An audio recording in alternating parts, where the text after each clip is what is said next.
And it brought people to the community. I mean, people stayed in hotels for the weekend for the swimming event, For 55 years, the St. Cloud Municipal Pool was the crown jewel of that neighborhood. It was officially dedicated during a 2-hour show on July 1st of 1947. The pool and bathhouse cost the city $170,000 to build, which in today's dollars would equal about $1.8 million. The city bragged that it was the state's first outdoor Olympic-sized pool. Admission to get in, 10 cents for kids, 25 cents for adults. This place was so packed that there was one day we actually had lifeguards underwater with masks on, kind of observing the swimmers from below to make sure everything was okay because there were so many people in the pool at a time.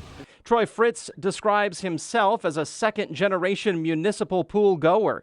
He says his parents also spent a lot of time at the pool when they were young. Fritz loved the pool so much he was a lifeguard there throughout both his high school and college days.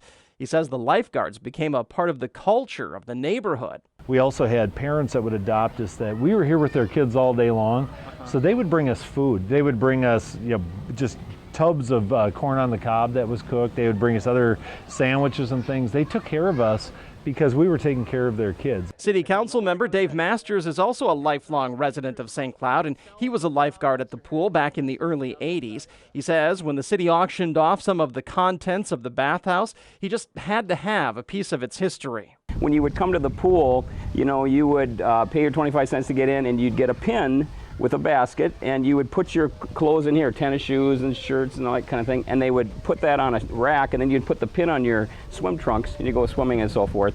And so I bought a bunch of these, I thought, oh, they'd be kind of neat, but it really takes me back when I look at this. I just remember, putting stuff in here, and the people working at the counter. I think I worked at the counter for a little while, taking those pins back and forth and that kind of thing. So it brings back a lot of good memories. The city was forced to make the decision to close the popular pool in 2002 due to a chlorine gas leak. And then in 2004, the city council voted to demolish the pool. However, the bathhouse remained boarded up. Park and Rec Director Scott Zalotnick was selected to oversee the renovation project into what we now know as the Lake George Municipal Complex, which was completed in 2006.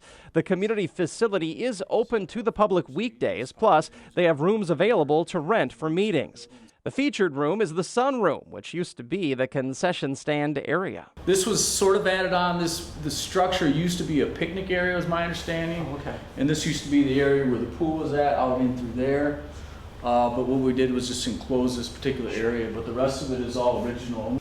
While the facility today is beautiful, Master says today's kids missed out on a special time. As my kids were growing up, they had a little bit of a taste of this when they were very young, but they missed out on a lot, and I'm saddened by that. So while the large pool is just a memory now, kids still come to this area to get wet. A splash pad now stands where the pool used to be. Hints of the old bathhouse remain, like the original weather vane. Look closely, and you'll see the images of a swimmer and a diver. Back inside the building, Zalotnick says there's one mystery that he just hasn't been able to solve. They found 6 paintings on plywood sketched from old Myron Hall photographs, and they haven't been able to find out who did the work. It's got the old warming house, it's got the ice skating going on, but we don't know who the artist was, and we would love to find out sometime who the artist was. Meanwhile, across town on the city's north side, the future of swimming in St. Cloud is being built. Construction's underway on a new $27 million St. Cloud area YMCA Community and Aquatic Center. It's being built on Northway Drive next to the Whitney Recreation Center. It's scheduled to open in May. Jim Maurice, WJON.